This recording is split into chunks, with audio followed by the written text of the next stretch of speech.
Poneme por favor, Germán, el tuit que publicó el presidente de la República. Expreso mi solidaridad con el presidente de Estados Unidos, Donald Trump, con su familia y con todas las personas asistentes a la cena de corresponsales en la Casa Blanca. Uruguay condena la violencia del modo más enérgico en todo momento y en todo lugar. 135.000 visualizaciones hasta ayer o hasta hoy. Este mensaje de nuestro presidente me dio mucha tristeza porque solidarizarse con un pedófilo, asesino, genocida, corrupto y prepotente no es un acto obligado por las normas, por el protocolo del mundo de la diplomacia, sino por conveniencia económica. Y eso habla muy mal de nuestra selectiva política exterior. Poneme por favor una foto que te envié, Germán. Yo no voy a decir que esto fue armado, me refiero al incidente en la cena de la Casa Blanca, pero casualmente el supuesto, no sé cómo llamarle, proyecto de homicida, fíjense, ahí está en una foto, y miren lo que tiene detrás, con orgullo, muestra una remera del Ejército de Defensa, que en realidad es de ataque y de guerra, israelí. Como que cada vez aparecen más elementos que siembran confusión sobre lo ocurrido. Yo cuando vi el video pensé que el tiroteo había sido dentro de la sala y resulta que fue fuera. Alguien me preguntaba, ¿quién planifica los atentados contra Donald Trump? ¿Se acuerdan que también le habían rozado una oreja, no? ¿El coyote? ¿El del correcaminos, que todos los planes le fracasaban?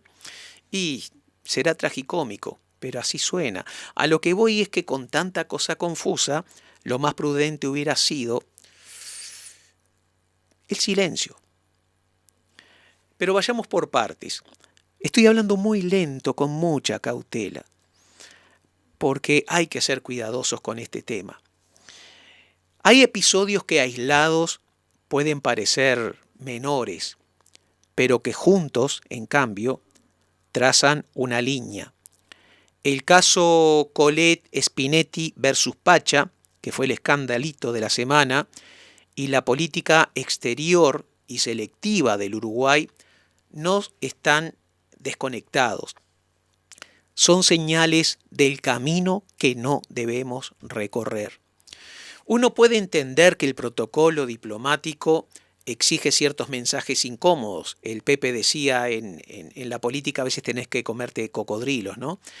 Pero en el caso del incidente en la cena con Donald Trump, el silencio era lo más recomendable, a menos que se hubiera actuado con igual firmeza y claridad en otros episodios, porque qué bueno hubiera sido que nuestro gobierno se solidarizara en enero de 2026 con el presidente Nicolás Maduro y con su esposa, secuestrados por las fuerzas de Donald Trump, en clara violación del derecho internacional. Y Uruguay sí mostró preocupación, pero evitó una condena categórica. Fue una reacción, una declaración tibia, burocrática, con una Cancillería manejando en piloto automático. Peor aún, el presidente fue mucho más duro con el que estaba en el piso que con el matón del barrio. Digamos que se le terminó dando más patadas al que estaba en el piso todavía, y no a ese matón del barrio. Qué bueno hubiera sido que nuestro gobierno se solidarizara con el actual gobierno de Venezuela, cuya presidente Delcy Rodríguez está siendo rapiñada por Donald Trump a la vista de todo el mundo. Y ella tiene que humillarse para evitar más sangre. Este es un tema que analizaremos a fondo en otra oportunidad. Qué bueno hubiera sido que nuestro gobierno se solidarizara al mes siguiente, en febrero, con las familias, con las más de 200 familias de las víctimas que murieron por el bombardeo conjunto de Israel y Estados Unidos contra Irán. Qué bueno hubiera sido que nuestro gobierno se solidarizara con las familias de las 175 niñas asesinadas cobarde y brutalmente en el sur de Irán, en Minab, en un colegio. Qué bueno hubiera sido que nuestro gobierno se solidarizara con la familia del líder supremo de Irán, Ali Khamenei, que también fue asesinado junto con otros miembros de la familia, incluyendo una niña. ¿Dónde estuvo Uruguay? ¿Dónde estuvo la voz de Uruguay en ese momento? ¿Dónde estuvo su voz en defensa de las víctimas civiles? ¿Dónde estuvo mientras el ejército israelí violaba a niñas, niños, mujeres y hombres en Palestina de manera sistemática, denunciado esto por la Comisión de Derechos Humanos de Naciones Unidas? Qué bueno hubiera sido que nuestro gobierno se solidarizara también con las familias de los casi 300 periodistas asesinados por Israel solo en los últimos 2 años y solo en Palestina y Líbano. Casi 300.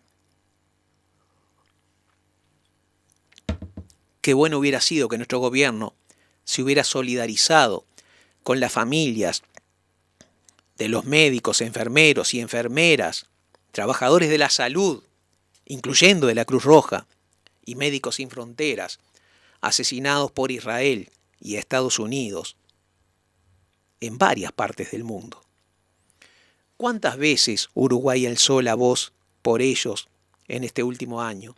De hecho, estamos a la derecha de Giorgia Meloni, quien ha roto un acuerdo de defensa con Israel y Uruguay todavía lo mantiene. O sea, mantenemos un acuerdo de defensa y cooperación en seguridad con un Estado terrorista. Qué bueno hubiera sido que nuestro gobierno se solidarizara, todavía está a tiempo, con Cuba, país al cual Donald Trump ha amenazado con una invasión para apoderarse de su industria turística, del níquel, del cobalto, que son imprescindibles para la industria aeroespacial y de otro orden en Estados Unidos. Y sin embargo, cuando el afectado es Donald Trump, en un incidente menor, en una cena donde no corrió el menor peligro, la solidaridad aparece rápidamente, prolija, diplomáticamente impecable. No hay aquí un problema de protocolo, hay un problema de coherencia. Alguien me dirá, bueno, pero Claudia Sheinbaum, presidente de México, ¿y qué presidente? Póngale signo de exclamación, qué presidente y qué orgullo ser, en mi caso, de alguna manera ciudadano de México también, ¿verdad? Residente, vale. Pero hay una diferencia. Ella sí envió un mensaje de solidaridad, pero esta mujer con su tonito apacible de maestra de escuela primaria, aunque es ingeniera, le ha cantado las 40 al presidente de los Estados Unidos, sin perder jamás ese nivel altísimo que tiene como ser humano y como persona educada. Entonces no son comparables las situaciones. Nuestros silencios en plural suenan a veces a cobardía y otras veces a condescendencia e incluso a acuerdo. Hemos guardado silencio ante los abusos del ICE en Estados Unidos contra inmigrantes latinoamericanos.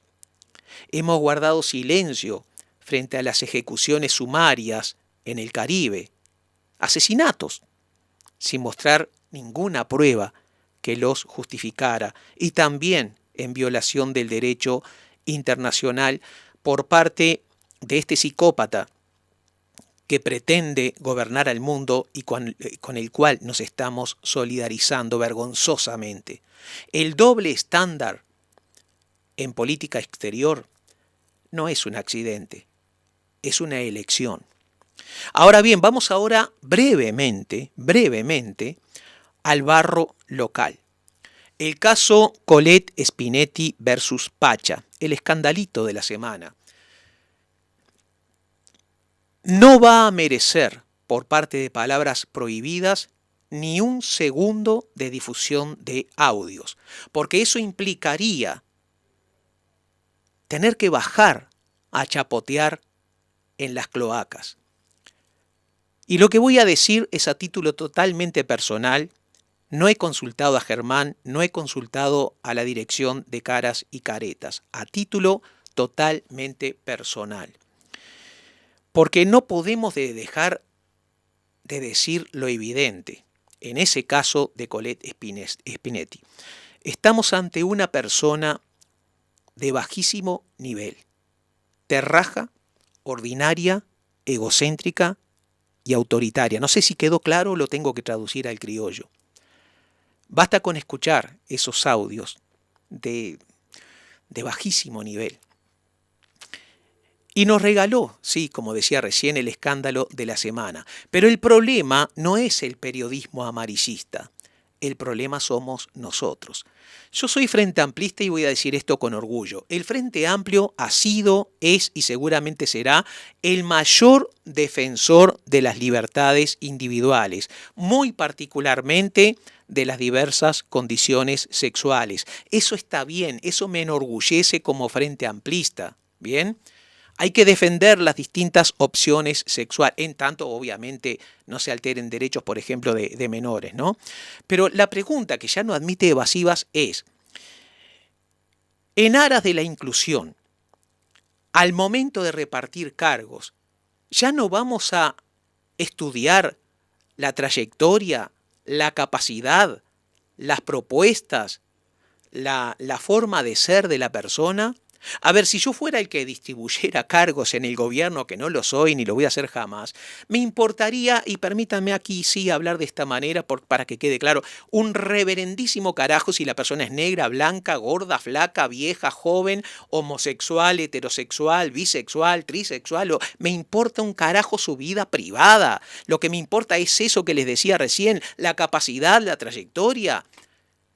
Pero en aras de quedar bien, con un colectivo, sacamos la calculadora política, bueno, esto me puede aportar tantos votos del colectivo y vamos a darle un cargo a esta figura. Y ya cometimos ese error antes con Michelle Suárez, un tema en el cual no quiero, ¿se acuerdan de la abogada, verdad, que fue condenada por un delito? No quiero profundizar porque me dio mucha pena, pero obviamente que nos equivocamos. Y este es un error que tenemos que asumir, es nuestro, enterito, y lo seguimos cometiendo. O sea, a ver, está mal no darle un cargo a alguien por su condición, pero también está mal dárselo solo y exclusivamente por su condición. Yo sé, me van a saltar a la yugular en algunos colectivos, pero digo, entre todo ese colectivo, ¿no había otra persona menos ordinaria para elegir? Este escándalo de hoy, discúlpame, Alejandro, te lo digo de buenas, si es posible. Fue culpa tuya. No mereces, obviamente, las ordinarieces que se dijeron de ti, ni de otros compañeros. No, no lo mereces. Pero fue culpa tuya esa elección. Lamento decírtelo. O sea, usamos el clientelismo revestido con un barniz progresista. El caso de Romina Celeste fue diferente porque era del Partido Nacional, se prestó a un complot de la más baja especie, asqueroso, contra el actual presidente Yamandu Orsi, que sacó la lotería porque un lío en un auto con dos travestis y el novio terminó haciendo que tuvieran que saltar a decir la verdad, que era todo un sucio complot para descalificar a Yamandu Orsi. Debo decir que, aunque tengo diferencias en algunos aspectos y no en todos con Yamandu, pienso que es una persona decente y en ningún segundo dudé de su integridad moral. Sacamos la lotería porque no es fácil librarte de una acusación como la que se le hizo, pero ella era una dirigente del Partido Nacional. Eso no fue un problema nuestro, pero lo de Spinetti y anteriormente lo de Suárez, eso es intransferible. Es un problema nuestro. Así que tenemos dos hechos aparentemente inconexos, un país que selecciona con quién solidarizarse y un sistema político que confunde inclusión con idoneidad, pero que nos llevan a una sola y única pregunta, una pregunta incómoda, y me van a odiar por hacerla, me van a odiar. Pero ¿en qué momento, me pregunto, en qué maldito momento dejamos de ser coherentes con nuestra historia, con nuestros principios, y elegimos el cálculo político, la conveniencia y la comodidad?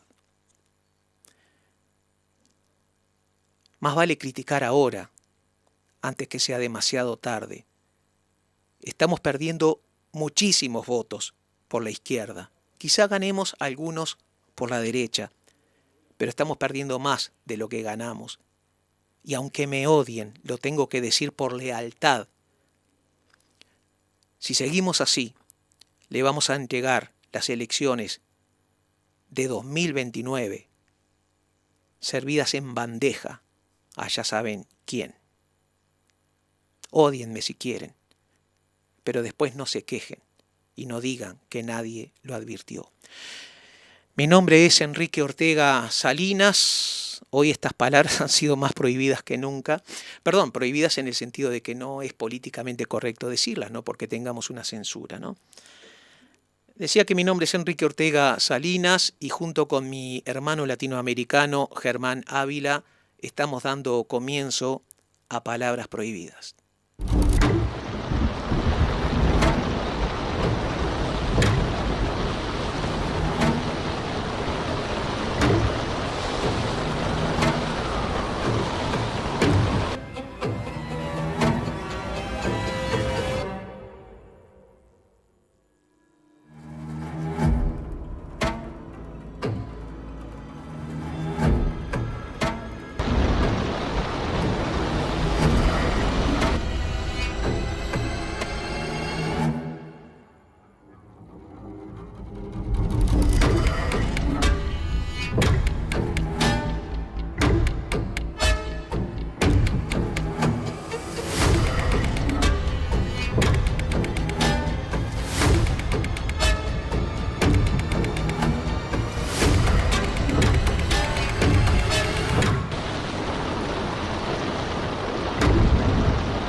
Muy, pero muy, pero muy, pero muy.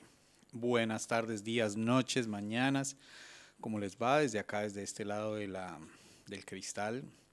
Ustedes se preguntarán por qué yo siempre digo de este lado del cristal. Bueno, porque estos son estudios de grabación en los que un cristal divide el estudio, digamos el piso, lo que se llama el piso del cuarto de control. Y yo estoy en el cuarto de control, así que estoy de este lado del cristal.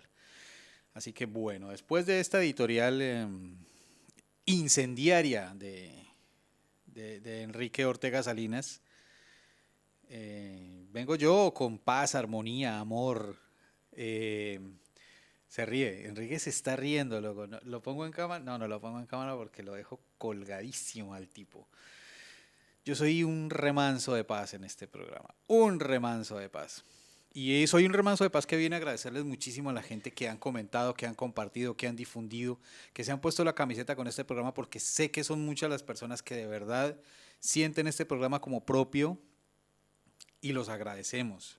No se les olvide sintonizar los programas de Caras y Caretas todos los días. A las 8 de la mañana está Legítima Mañana. A las 10 de la mañana está Éramos Tan Progres. En la tarde, a las 4 de la tarde, está Tarde de Fútbol. Mi saludo para la hinchada de Racing. Ya tú sabes.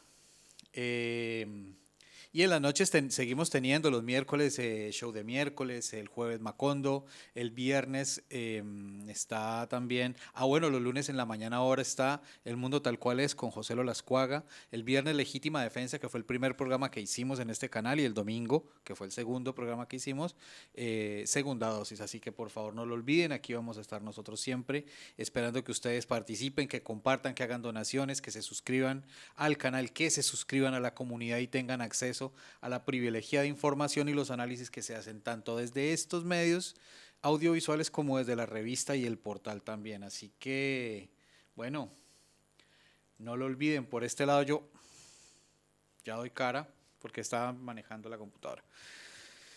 Así que bueno, muchas gracias por estar, muchas gracias por venir, muchas gracias por vernos, muchas gracias por compartir nuevamente. En esta ocasión, para hablar de música y ser bastante breves, yo quiero compartirles a ustedes, me he puesto un poco en la tarea también y en esto les pido que me ayuden, de dar a conocer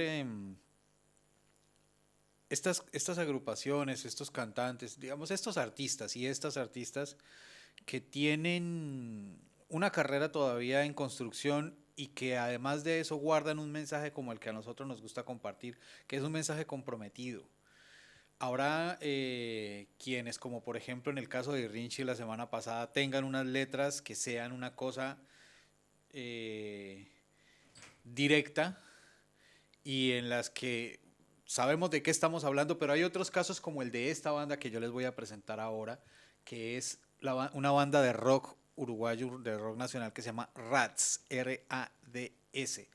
Esta banda es una banda que tiene unas letras mucho más poéticas, digamos, mucho más simbólicas, pero que también tienen que ver con esto de lo que nosotros estamos hablando. La banda Rads está compuesta en el bajo por Iván Affliger, en la guitarra está Santiago Camelo, guitarra y voces, y en la batería está Damián Acevedo. Es un trío, digamos, es un esquema clásico de la banda de rock de los años 80, desde mi perspectiva. Ustedes me podrán decir si sí o si no lo ven así, están de acuerdo o no. Esta banda lleva ya varios años en la escena, pero han tomado un impulso, han tomado una fuerza últimamente muy interesante y ellos tienen unas letras que están vinculadas a este tipo de cosas de las que nosotros estamos hablando, como la música de la que hablamos, de la que vamos a hablar hoy. Esta canción que les traigo hoy es una canción que se llama Almorzar Azul. Ustedes me van a disculpar que voy a hacer trampita porque voy a tener que leer alguna cosa, pues porque ustedes entenderán que la memoria no me da para todo lo que yo quisiera. Esta canción es una canción compuesta por Iván Affliger, que tiene como referencia una poesía, un poema de una autora llamada Diana Correa en un libro que se llama Azul al Sur. Y de esta poesía, de este poema, Iván toma un extracto de la letra a partir del cual empieza a construir una narración que va de la experiencia de él siendo un niño y su padre preso por la dictadura.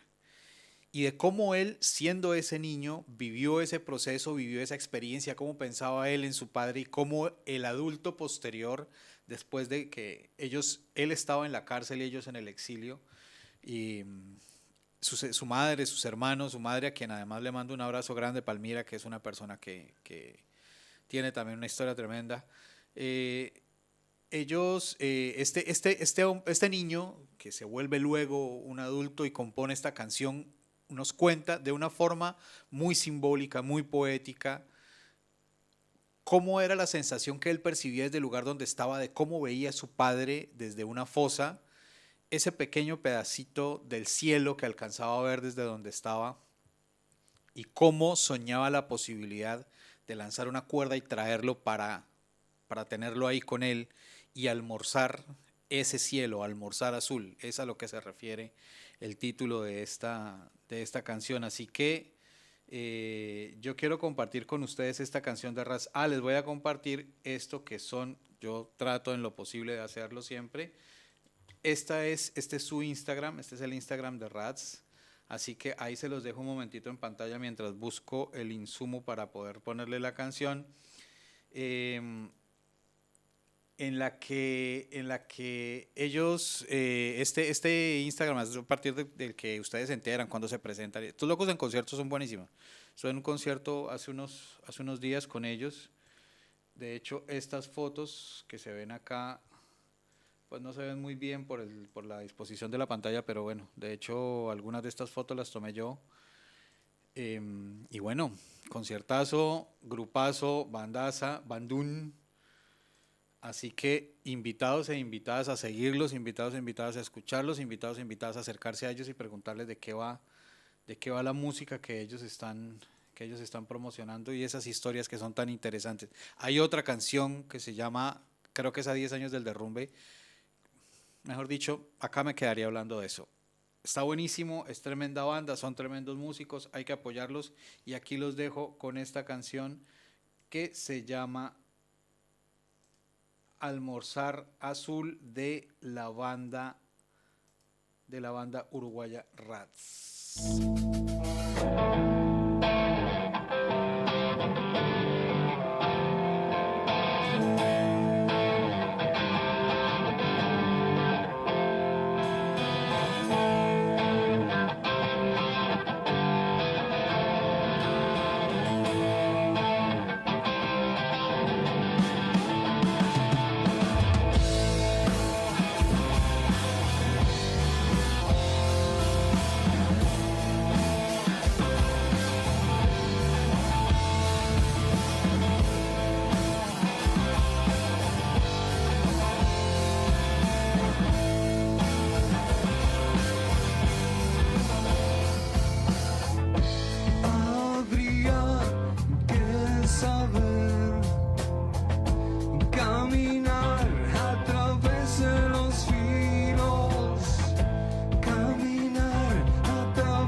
Miren esto, esta es la foto que está recorriendo el mundo. y no quería dejar de contarles qué hay detrás porque es tremendo. Esto pasó hace unos días en la aldea Al-Qair en Hebrón, en el sur de Palestina. Los colonos israelíes cercaron directamente el acceso a la escuela, no permitiendo ingresar a esas niñas, esos niños. Sí, así como ves, alambre de púa para que las niñas y los niños no puedan estudiar. ¿Y saben qué más? Cuando intentaron pasar para llegar a clases, les tiraron gases lacrimógenos a ellos y a sus docentes. Miren la imagen, ahí, sentadito, con su libro, rodeado de fusiles y alambre. Esa es la definición de lo que es Palestina hoy. Resistencia pura frente a un plan de expulsión sistemático. Por eso estamos acá, con la Global Sumut Flotilla. Porque no es solamente llevar comida, remedios, sino que es denunciar ese apartheid que sufren todos los días y solidarizarse con ese pueblo que no deja de luchar. Difundamos esto, porque los medios tradicionales no lo van a mostrar y no saquemos los ojos de Palestina.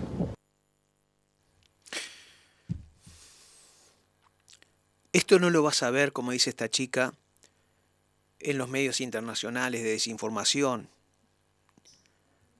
ni en los medios nacionales, porque estas cosas no son noticia en nuestro país.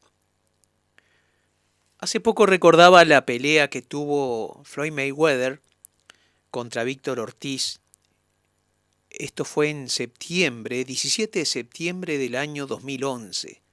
Víctor Ortiz, un tipo muy querido en el mundo del boxeo y fuera, muy querido, un tipo sano, a diferencia de Floyd Mayweather. Ortiz no anda haciendo ostentación de su fortuna. Ustedes dirán, pero estamos hablando de boxeo o de política internacional. Ya van a ver. Lo que sucede es que lo que sucedió, lo que pasó en esa pelea, me retrotrae, me lleva a pensar en lo que hacen con frecuencia Israel y Estados Unidos. El hecho es que en el cuarto round, y Ortiz le venía ganando al invicto Floyd Mayweather, le venía pasando por arriba, pero le dio un cabezazo. Ortiz a Floyd Mayweather. El juez detuvo la pelea, lo sancionó y Ortiz fue muy inocente a disculparse con Floyd Mayweather y darle un abrazo. En ese descuido, Floyd Mayweather le dio 2 puñetazos, lo tiró a la lona y lo noqueó. Esta basura de Floyd Mayweather, que es muy mala gente, ha perdido 5 peleas, pero la mafia del boxeo lo ha hecho ganar en las tarjetas. 4 peleas seguro y la quinta tal vez discutible, pero como sea, me hacen recordar a los sucios que son Israel y Estados Unidos. Hace el 16 de abril, Israel firmó un alto al fuego con Líbano. Y yo publiqué en mis redes sociales, en X sobre todo, bueno, veamos cuántas horas o cuántos días, dije en ese momento, tarda Israel en violar esta tregua. 24 horas. Desde el 16 de abril al 19 de abril, ¿saben cuántas veces Israel violó el alto el fuego? 220, según el Centro Nacional para Peligros Naturales y Alerta Temprana. Pero lo han hecho siempre, lo hicieron con Hamás en Palestina, lo hacen en Yemen, lo hacen en Líbano, lo hacen en todo el mundo. Y también Estados Unidos violó la tregua con Irán. Al bloquear los puertos iraníes, al rapiñarle un buque petrolero con bandera iraní en el mar Arábigo. O sea, ellos siempre hacen lo mismo. Pactan una tregua, un alto el fuego, esperan que bajen los brazos, que vayas a abrazarlos y ahí te noquean. Son sucios por naturaleza. A ver, para quienes pactaron en Líbano, ya es hora de que se aviven, me parece, ¿no? ¿Qué opinas, Germán, de lo que acabamos de ver, de ese video y de todo esto que estamos comentando? Pues, Enrique, querido, opino que lo que he reiterado siempre yo, en tanto tengo este micrófono delante mío y he podido, y es que estamos frente a un horror y estamos frente a un horror que está ocurriendo bajo la bendición de la comunidad internacional, que estamos siendo testigos de algo que durante este proceso parece no pasar nada, pero que con los años nos dará vergüenza como humanidad, así como nos han dado vergüenza otra serie de cosas. Esto nos va a dar pena, vergüenza como especie, la verdad. Ya lo he dicho otras veces, Germán, pero el error que cometimos con Hitler, de dejarlo avanzar porque siempre pensamos que no iba a dar un paso más, lo estamos repitiendo. Sí, sí, por supuesto. Pero con dos Hitlers ahora. No, por supuesto. Con Además, Netanyahu y con Donald Trump, que tendrían que terminar en un banquillo en un nuevo Nuremberg. Yo creo que sí, pero no sé si eso ocurra porque además la realidad es que hoy no se trata de un tema ni de etnia, ni de religión, ni de concepción del mundo, ni de cosmovisión. Se trata de un tema de poder. Siempre lo ha sido. Siempre por delante hubo esas excusas. Siempre hubo por delante la excusa de la raza, de la etnia, de la concepción religiosa, de la concepción sexual, de cualquiera. Pero finalmente es un tema del ejercicio del poder y es un tema del ejercicio del poder en beneficio de y en beneficio de quienes en este momento han logrado concentrar, hiperconcentrar ese poder y ese dinero. Por lo tanto, fíjate, Germán, que es una cuestión también, porque a ver, aunque Donald Trump evidentemente está perdiendo la guerra contra Irán, pero su entorno y él se están llenando los bolsillos a más no poder. Más no poder. Porque cada vez que Donald Trump habla que se cierra el estrecho, que se abre, que estamos negociando, que estamos a punto de hallar la paz, que se rompieron los acuerdos, que se suspendieron, que continúa la guerra, que mañana los destrozamos, que ahora los perdonamos y tal, las acciones del mundo petrolero suben y bajan. Y está demostrado que el entorno de Donald Trump cuenta con información privilegiada. Antes que él salga a dar declaraciones, ellos compran o venden acciones. En 2 meses han hecho una fortuna. Y fíjate que incluso a quién manda para negociar dentro de 3 negociadores, a Jared Kushner, su yerno. Experiencia diplomática 0. Sí, su único mérito, haberse levantado el clavo de la hija de Donald Trump. Como dijo el vecino acá, esta otra persona con serias dificultades de carácter cognitivo, dijo, separados si no en gusta, pues no hay problema, nos regresamos al sector privado, dijo Milei. Ahora, como Donald Trump, y tú lo dabas a entender con el abuso de poder, utiliza su cargo, y esto es un crimen, esto es un delito incluso en Estados Unidos, para beneficiarse económicamente. No se me van a borrar sus palabras sobre Gaza. Dice, vamos a poner allí un gran resort. Y dijo, en principio yo seré el dueño y luego lo iremos transfiriendo a otras personas. Pero lo dice con total impunidad. ¿Qué hubiera sucedido si quien dijera esto fuera Miguel Díaz-Canel de Cuba, Nicolás Maduro en su momento? Que a propósito de, no quiero que se vaya el programa de hoy sin mencionar algo sobre Nicolás Maduro. Está jodido. No tiene cómo zafar. ¿Por qué? Porque Estados Unidos no va a permitir, la Casa Blanca no va a permitir de ninguna manera que la justicia lo declare inocente. Le sobra el dinero para comprar testigos, le sobra la tecnología para armar videos, para armar audios, para comprometerlo, para armar toda una película. Quizá dejen libre a la esposa, tal vez siendo muy generosos. Disculpame, Germán, que te interrumpí sin querer. Sí, no creo que Cilia salga tampoco. Hay una cosa con ellos y es que yo te voy a poner un ejemplo de manera muy breve para que pasemos al siguiente video y es el de un combatiente guerrillero colombiano que se conoció allá como Simón Trinidad. Él fue detenido en Ecuador durante el gobierno de Lucio Gutiérrez y se le entregó a Colombia lo extraditó y a él se le hizo un juicio en Estados Unidos por narcotráfico, un primer juicio en Estados Unidos por narcotráfico y el jurado lo declaró inocente, pero una vez declarado inocente le armaron inmediatamente otro juicio. Ya no por narcotráfico, sino por su participación en el secuestro de 3 contratistas estadounidenses en Colombia.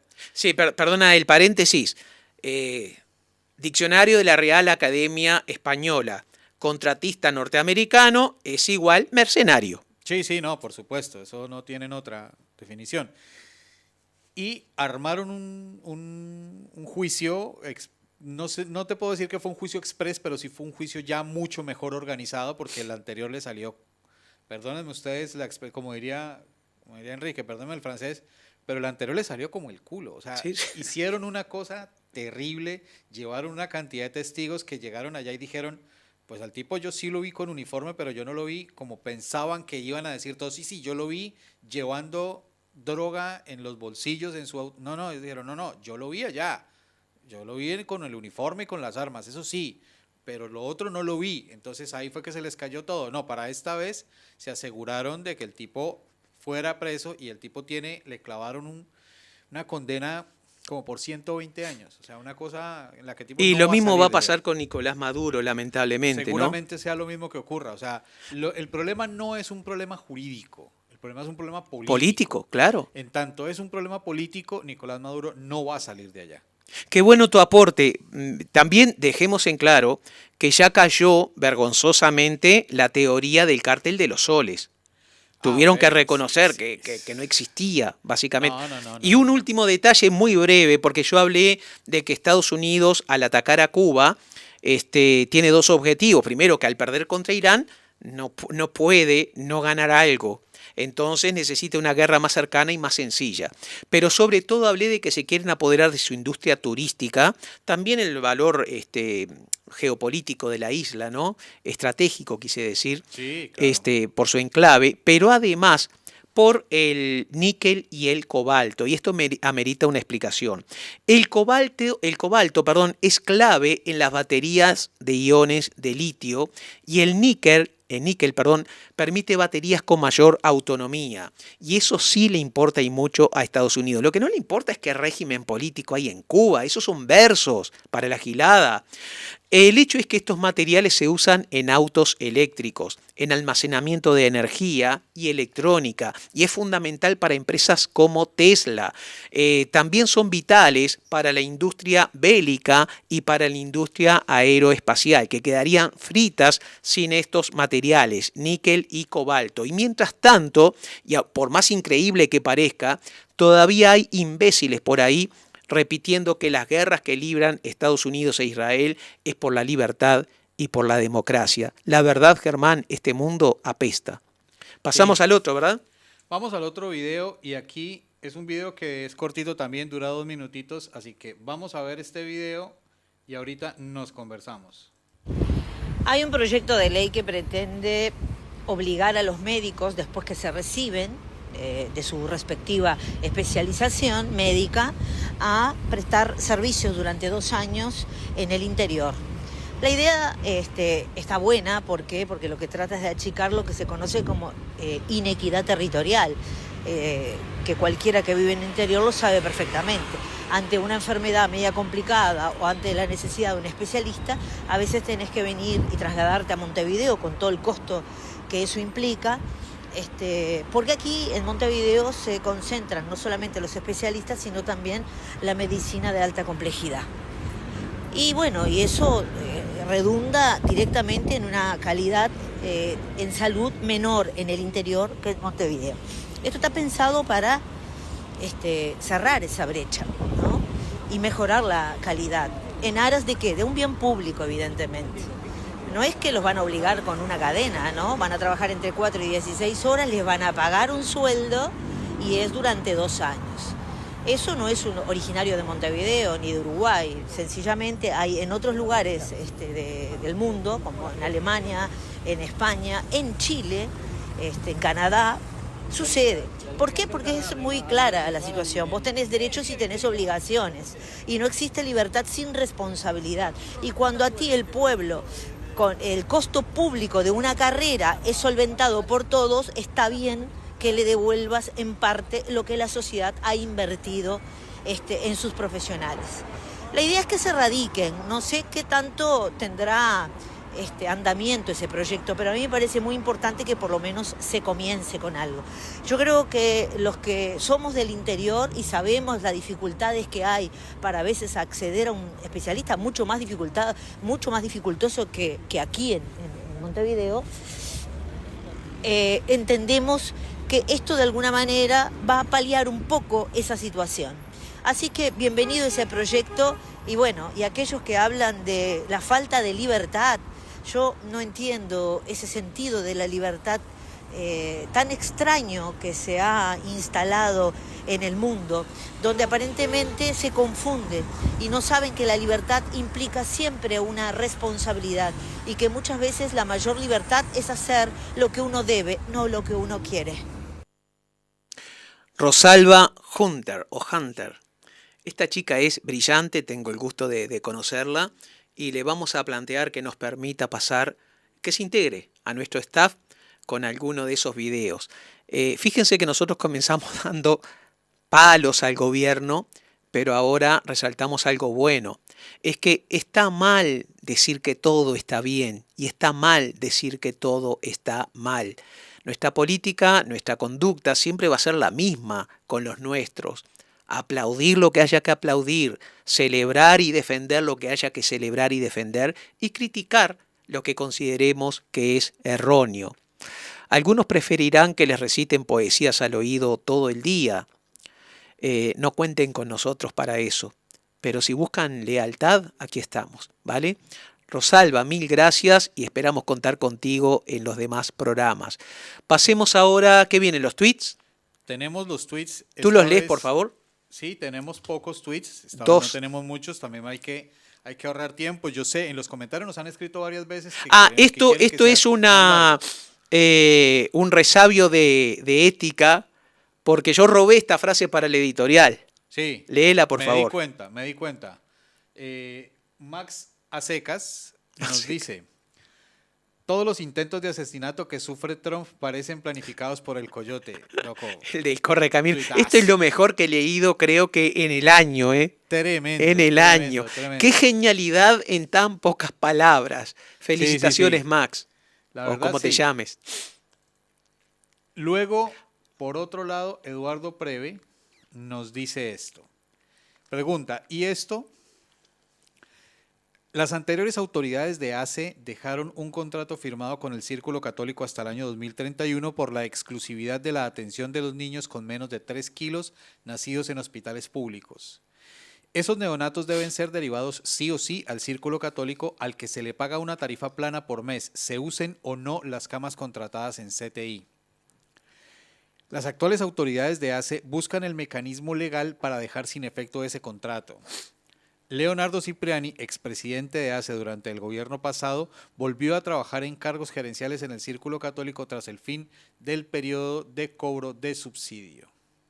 Te comento, Germán, que pensé muchísimo en utilizar esto para la parte editorial, pero fue un trabajo periodístico que se lo debemos a Eduardo Preve y me pareció como que no era muy ético. Bueno, se podría haber comentado citándolo, ¿verdad?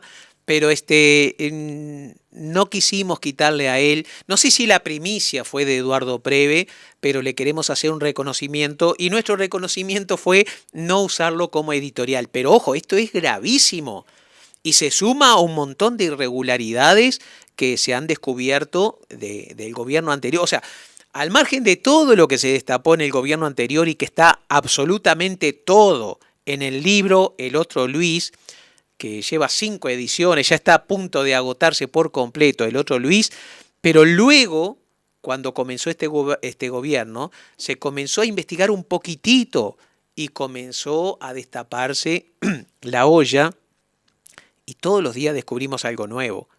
Es impresionante, pero esto que leímos es apenas la punta del iceberg. Hay muchas irregularidades aparte. Ya pasaríamos al final, ¿verdad, Germán? Bueno, Pues sí, Enrique. si querés despedite y yo luego presento el último video. Ahí está, bueno, ya saben ustedes, desde este lado del cristal, ahora llegó Leonor acá, ya me está acompañando, me sentía un poco solito, pero acá está. Leonor es nuestra madrina o algo así, ¿verdad? Sí, es mi El hada hada madrina. madrina. Ella es mi hada madrina y con ella nos despedimos. ya Detrás de saben, dos hombres mediocres siempre hay una gran mujer. o más. Bueno, gente, por favor, cuídense, descansen, hagan ejercicio, coman sus verduras, no sigan fachos, no le crean a todo lo que leen en internet, no voten a la derecha y nos vemos la semana que viene. Un detalle para despedirme. El otro día estuve reunido con Marcelo Abdala del PIT-CNT.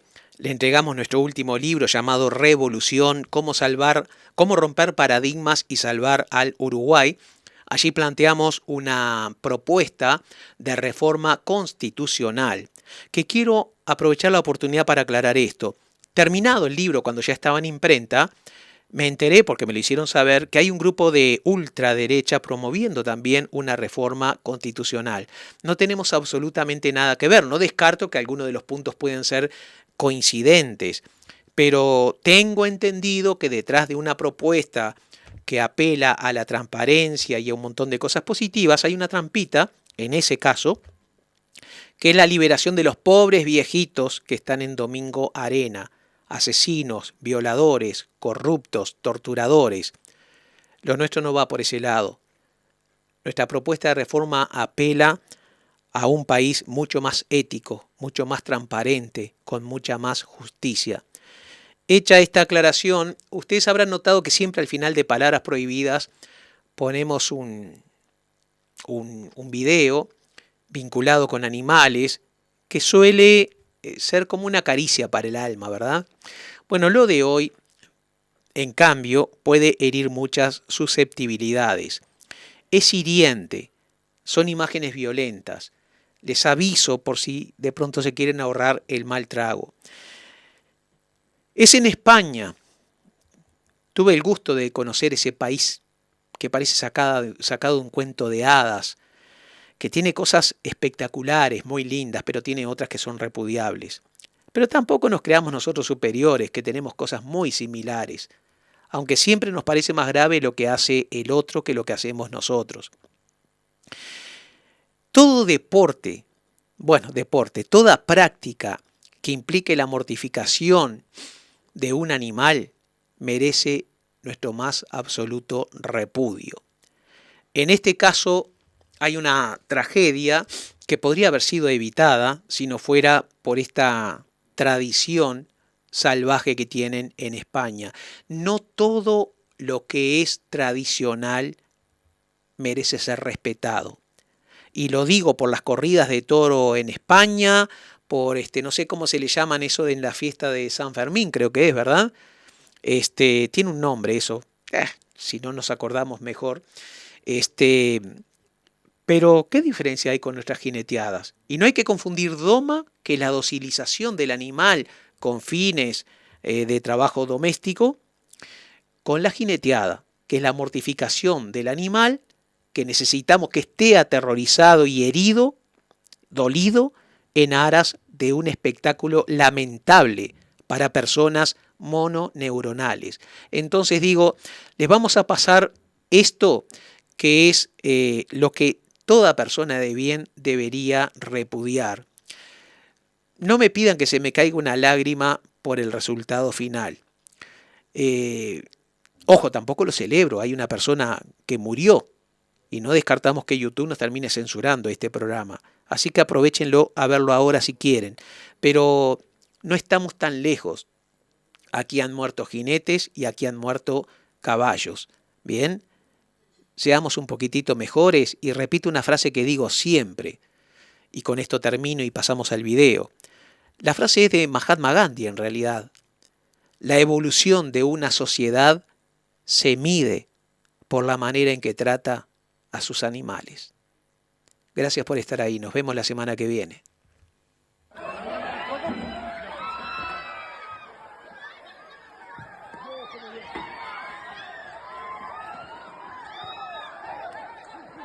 ¿Cómo lleva la pierna? ¿Varito cómo lleva la pierna? ¡Guau, chaval! ¡Madre mía, chaval!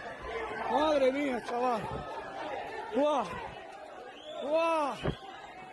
Bueno, chaval. Pobre chaval. ¡Guau!